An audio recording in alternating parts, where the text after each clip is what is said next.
Welcome to the first in a series of videos where this cognitive psychologist finds excuses to talk about cuttlefish and octopuses. In this video, we're going to go through a recent paper that looked at some of the cognitive abilities of the cuttlefish.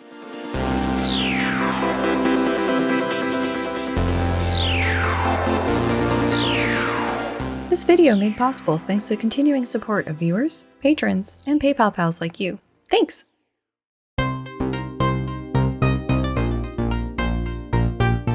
It's always helpful to start things off with a definition. Self-control is defined as the ability to put off a smaller reward now for a larger reward at some point later. This is a cognitive skill that is thought to support decision-making, planning, and working towards goals. In laboratory settings, a common way to measure this is through the use of food. Will the test subject take the smaller or less tasty food item now, or can they wait for more or a tastier food item later? In some animals, most thoroughly studied in humans, there is an association between general cognitive performance and self-control, where those with more self-control tend to have higher cognitive performance. However, this hasn't really been probed in the less human-y species. The known animal kingdom champs of self-control are humans and other great apes, corvids, and parrots. Other animals like monkeys, rats, and easily accessible birds have a harder time waiting for the better reward, thus lower self-control. The general ability to wait may be associated with factors like metabolism and lifespan, as those with more body mass and time can afford to wait. Other factors, like how social a species is, may play a role as well.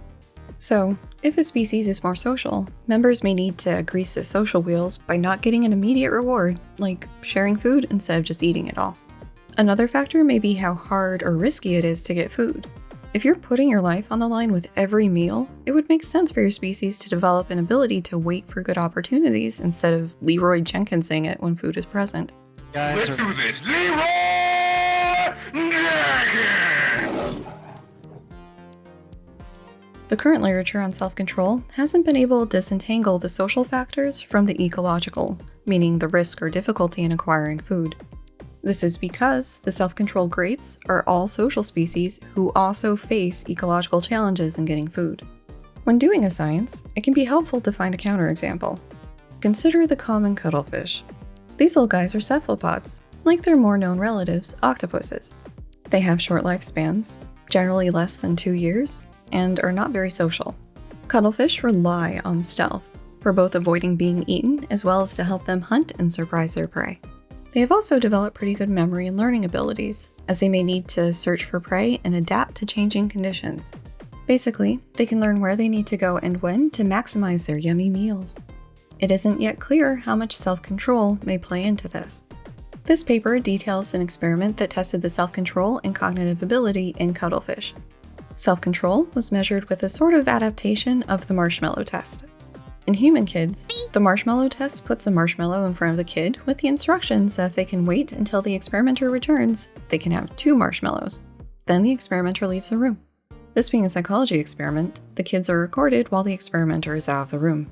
So this is something we see really develop around 3 to 4 years old, but the kids who are better able to wait it out also have higher cognitive ability scores. Interestingly, it seems like some strategy may be employed, as the better waiters find ways to distract themselves or just try to avoid looking at the tempting food item. We'll get into the details in a few, but in cuttlefish, the options were between a thawed-out piece of prawn now or a live grass shrimp later. The cognitive ability of the cuttlefishes was assessed through their learning performance in a reversal learning task. This is a 2-step process. In the first step, an association between one of 2 possible visual stimuli and a food reward is learned. Said another way, the cuttlefish are presented with 2 visual stimuli. Going towards one will get them food, going towards the other will not. In the second step, the relationship between stimuli and reward condition is reversed, so the square that would get them food before is now the one that won't. So once you've run the cuttlefish through all of these things, their self-control and cognitive ability can be compared. The authors predicted that cuttlefish with better self-control would be better at the reversal learning task, as has been seen in other species.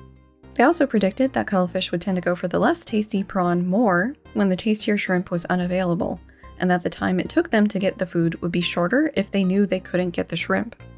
However, it is possible that this may not pan out for a number of reasons. The cuttlefish could fail to demonstrate self-control and/or reversal learning. This would demonstrate a limit for what these cephalopods are capable of doing. The relationship between self-control and cognitive ability may not be found, which could suggest that the species' social factors are very important in the development of this association. I'll say this now so you don't have to hear me saying it a bunch. This experiment employed appropriate counterbalancing and randomization everywhere, of conditions, order of exposures, stimulus-reward links, and so forth. Subjects. 6 9-month-old cuttlefish participated in these experiments. They had not completed other cognitive experiments before this one. Prey preference.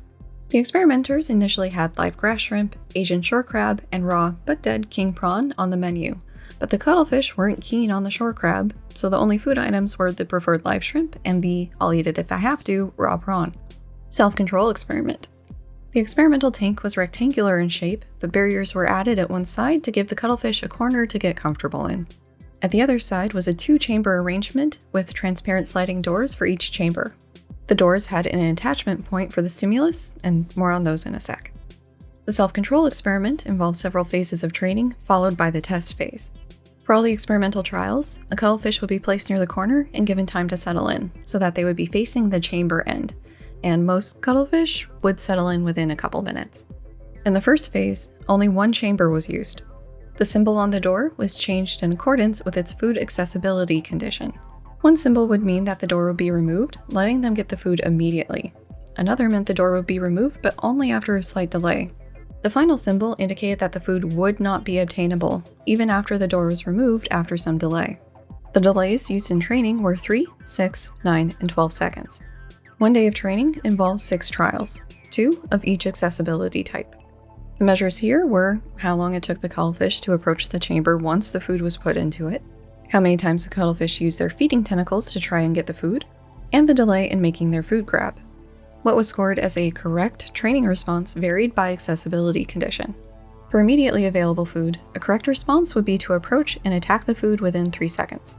For delayed access, a correct response involved the cuttlefish not attacking the food before the door was removed. And for the unobtainable, the cuttlefish needed to not try attacking the food for the first 10 seconds of that trial.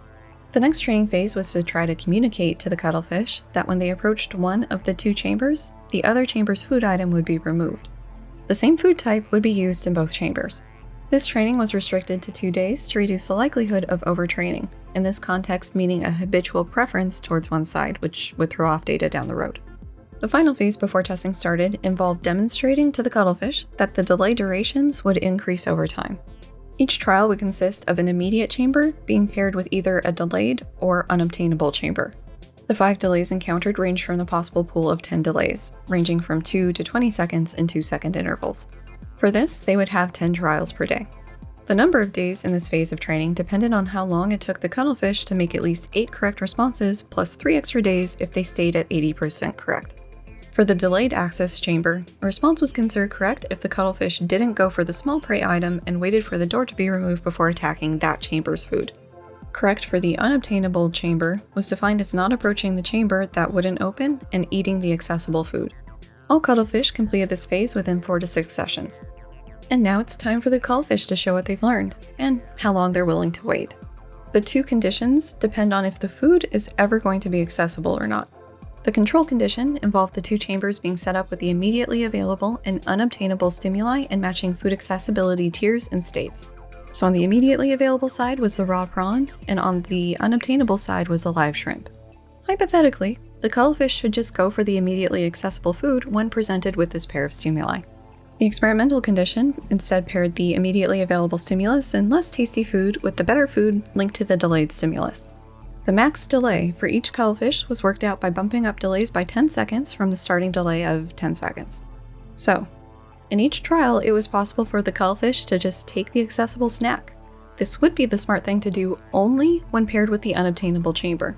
Once the food items were in the chambers and the cuttlefish approached a chamber, the other chamber's food was removed. The time it took for the cuttlefish to get the food item was measured. During testing, cuttlefish would run through 6 trials a day, with 1 block of 3 trials each, per experimental condition. So the control condition with unobtainable shrimp and delayed but obtainable shrimp in the experimental condition. The delay encountered in a day's testing would be bumped up if the cuttlefish waited for the better food in all 3 trials. If the cuttlefish didn't wait during all 3 experimental trials, that delay length was repeated on the next day. If the cuttlefish continued to not wait for 3 days of trials, that was their maximum wait time. Subsequent testing would use longer delays to see if they would continue to eventually go for the immediate prawn, and the time it took for them to go for that easy meal was their abandon time. Learning performance experiment. This portion of the experiment had 2 phases. The first phase involved training the cuttlefish on which stimulus would result in a food reward. Each chamber store had one of 2 possible stimuli. When the cuttlefish approached the rewarded stimulus, the other stimulus was removed and they received a treat. When they approached the not rewarded stimulus, the other stimulus was removed and no treat was given. This training phase lasted until the cuttlefish could go to the correct stimulus 5 out of 6 trials. Once they had reached this level of performance, the second phase would start. At this point, the previously rewarded stimulus now yielded no snack, and the previously unrewarded stimulus would get the cuttlefish a snack. Cuttlefish remained in this discrimination reversal phase until they went to the correct stimulus 5 out of 6 trials. Results. Self-control. The delay before the door was removed is plotted along the x-axis, and the cuttlefish's mean latency to eat along the y. All measures are in seconds. As shown, there was a significant interaction between experimental condition and latency to consume. This means the cuttlefish were willing to wait, to some extent, for the tastier shrimp when they knew they could get it. But they had their limits. The ability to wait decreased with longer wait times, as shown in this figure. Additionally, once an individual's max wait time was reached, the subsequent abandon time roughly corresponded to their max wait time. Learning performance. All cuttlefish learned the initial stimulus-reward association within roughly 27 trials, give or take 4. Discrimination reversal occurred for all cuttlefish within 46 plus or minus 6 trials. The time it took to learn the initial and reverse stimulus pairings significantly differed. It took them a lower number of trials to reach the criterion level of performance for the initial learning than the reversal. But the cuttlefish who learned the initial phase quicker were also faster at the second phase, as shown in Figure 3. Each dot represents the data for one cuttlefish, and the blue line indicates the correlation between phase trials, and the gray shading is the way error or variability around the mean is being displayed. Self-control and learning performance. As predicted, the cuttlefish who were able to wait longer for the live shrimp also had better learning performance. This plot has a lot of info, so let's go through it. The x-axis is the mean time it took the cuttlefish to abandon waiting in the delayed self-control condition, and the y-axis is the number of trials it took that cuttlefish to learn the association or reverse association in the learning performance task. As with Figure 3, each dot is the data for one cuttlefish. Now each cuttlefish has 2 dots in the plot. The black dot is for that cuttlefish's trial count in the initial association learning phase, and the gray dot for the reversal. Also like Figure 3, the blue line indicates the best fit regression, and the shading represents the statistical error. Okay, as previously shown in Figure 3, it took longer for the cuttlefishes to learn the reverse stimulus pairing, as the gray dots are on average associated with more trials than the black dots. The important part is the negative correlation here. The cuttlefish who had the longest abandon time, meaning the highest cephalopod control, took fewer trials to learn the associations in the other task. Discussion. All cuttlefish were able to demonstrate self-control, as they would not take the immediately available but less desirable prawn, and instead wait for the more desirable live shrimp. But their self-control was not limitless. At some point of waiting, they would abandon the wait and go for the less tasty snack. They were also able to distinguish between stimuli, as the waiting would not occur when there was no chance of them getting the live shrimp. Similar to other studies of humans, chimps, dogs, and gray parrots, cuttlefish turned away from the immediately available prawn, possibly reducing how much they had to look at it and fight temptation. This is just a note for the discussion though, as it was something experimenters noticed during the experiment and as such wasn't measured. In the existing literature with other species, self-control was proposed to have been evolutionarily linked to things like tool use, storing food for later, and needing to work with other conspecifics. All 3 of these factors are not in the cuttlefish wheelhouse, which suggests that self-control may also develop from a need to be smart in individually hunting for food. This experiment demonstrated the adaptability of the cuttlefish to changing environmental conditions, similar to corvids, parrots, and some apes. Specifically, that cuttlefish would take the less desirable snack option when the preferred one wasn't going to become available. When it was a possibility, they would strategically try to wait for the preferred snack. The authors note that the cuttlefish's abandon times were comparatively long versus other non-human species. They suggest that this could be in part due to the cuttlefish's camouflage skills, which tends to be associated with long periods of waiting. This then could appear to boost their self-control ability. It's also possible that this is partially a byproduct of using a repeated measures design. Repeated measures in this context means that an individual cuttlefish's performance was compared against itself. To accomplish that, an individual cuttlefish was exposed to all experimental conditions. This could potentially appear to improve self-control ability. However, the authors counter this possibility by saying that the cuttlefish didn't seem to demonstrate a learning advantage as they continued through the experiment, which would be expected if this repeated exposure was driving some of the observed results. But more research needs to be done in this area to definitively say one way or another. So, bottom line, this experiment demonstrated a relationship between self-control and cognitive ability in a novel species. But there are some limitations. The learning performance task involved associative learning. That means it's possible that this wasn't actually tapping into cognitive ability. The authors argue that this wasn't the case because 1. The rewards received were consistent between cuttlefish, and in the pre-test and test phases, the cuttlefish were in a scenario they hadn't been trained in, so waiting for food would be a spontaneous act. And 2. The positive relationship between learning task phases is thought to indicate that past experience is being used to help the animal switch to the new rule set, which is not a part of associative learning. The authors end by suggesting future research focus on other cognitive abilities or processes that don't rely on inhibiting learned responses. They suggest things like spatial memory, object permanence, and causal reasoning. Also, that the cuttlefish's planning ability could be compared against their self-control. And that closes this video on cuttlefishes, the most cuddleable of not fishes. Until next time.